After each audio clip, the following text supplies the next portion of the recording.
Mbaklah dulu gambar.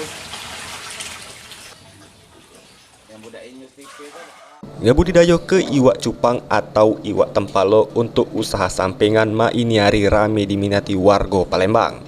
Tapi sayangnya kebanyakan pembudidayo ini sebenarnya tak tahu cara ngebudidayo ke dan berakhir rugi. Nah, untuk itu Mang Cik Agus salah sikok pembudidayo iwak cupang yang tinggal di kawasan Pelaju Ojong nak berbagi tips sama triknya.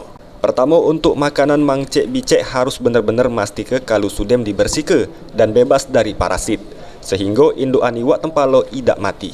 Selanjutnya, untuk pemijahan iwak lanang harus dimasuk ke bersama iwak betinoan di sikok wadah.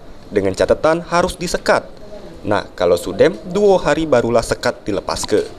Dan proses pemijahan bakal selesai di hari ketiga atau keempat. Sementara untuk ngerawat larva iwak, untuk umur 0-10 hari, bagusnya diinjuk makan Artemia.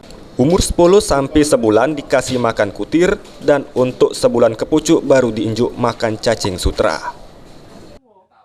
Itu yang awal itu kita masuk jantan, selang 1 hari baru masuk ekor betina, tapi harus dijodohi pakai botol aqua yang ditetak bawahnya.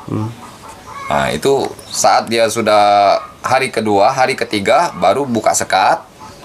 Mudah-mudahan hari ketiga atau keempat atau kelima itu mulai bertelur. Sandi Pratama, PAL TV.